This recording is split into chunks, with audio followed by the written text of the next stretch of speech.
গল্পের শুরুতে আমরা দেখি আমাদের হিরোইন এমাকে।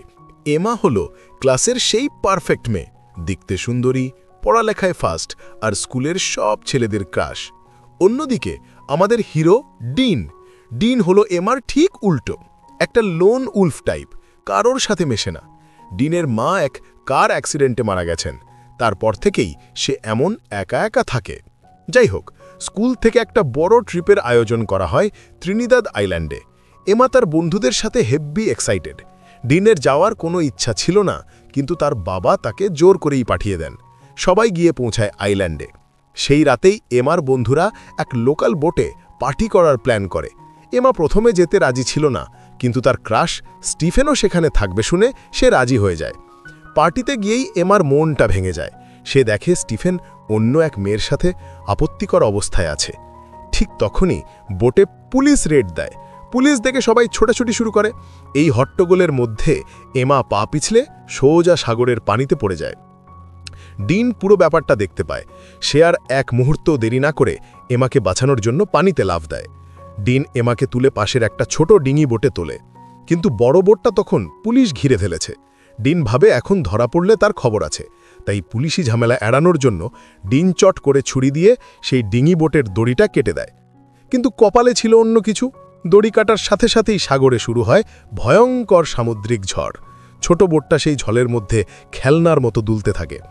সকালে যখন তাদের জ্ঞান ফেরে, তারা দেখে তারা এক অজানা নির্জন দ্বীপের তীরে এসে ঘিরেছে। চারপাশে শুধু জঙ্গল আর সাগর। এমা ফোন বের করে দেখে নেটওয়ার্ক জিরো, ডিনের ফোনও নষ্ট। তারা বুঝতে পারে তারা খুব বাজেভাবে ফেসে গেছে। শুরু হয় তাদের বেঁচে থাকার লড়াই। প্রথমে ঝগড়া করলেও তারা বোঝে বাঁচতে হলে একসাথেই থাকতে হবে। ডিন দেখে এমার ঠান্ডা লাগছে। সে তার শার্টটা খুলে এমাকে দিয়ে দেয়। দুজনে মিলে জঙ্গলের পাতা লতা দিয়ে কোনো মতে একটা ছোট থাকার মতো ঘর বানায়। ডিন জঙ্গলে ঘুরে ঘুরে কলা আর খাওয়ার মতো ফল খুঁজে আনে। এমা সমুদ্রের তীরে পাথরের ওপর বড় করে SOS লেখে। তাদের কাছে বোট থেকে পাওয়া একটা ফ্লেয়ার গান ছিল। দিনগুলো সপ্তাহের পর সপ্তাহ পার হতে থাকে। এই একসাথে থাকতে গিয়ে তারা একে অপরের সাথে কথা বলতে শুরু করে। এমা জানতে পারে ডিনের একাকী জীবনের কষ্টের কথা। ডিনও বুঝতে পারে এমা আসলে বাইরে থেকে যতটা ভাব মারা দেখায়, ভেতরটা ততটা নয়। তাদের মধ্যেকার সেই রাগটা কমে গিয়ে একটা বন্ধুত্বের ও নির্ভরতার সম্পর্ক তৈরি হয়। গল্পের মোড় নেয় এক রাতে। তারা জঙ্গলে একটা পুরনো মানুষের মাথার খুলি খুঁজে পায়। এটা দেখে এমা প্রচণ্ড ভয় পেয়ে যায়, ভাবে তাদেরও এই হাল হবে। ডিন তখন এমাকে ভরসা দেয়। সেই রাতেই নির্জন দ্বীপে একে অপরের ঘর্ষা হতে গিয়ে এমা আর ডিন সব বাধা পার করে ফেলে। তাদের মধ্যে ফিজিক্যাল রিলেশন হয়ে যায়। এর কিছুদিন পর তারা উপর দিয়ে একটা প্লেনের আওয়াজ পায়, কিন্তু তারা ফ্লেয়ার গানটা খুঁজে পায় না। পরে দেখে এক বাদর সেটা চুরি করেছে। প্লেনটা তাদের না দেখেই চলে যায়। আরেকবার একটা কালো চিতাবাঘ এমাকে আক্রমণ করতে আসে, কিন্তু ডিন নিজের জীবনের ঝুঁকি নিয়ে তাকে বাঁচায়।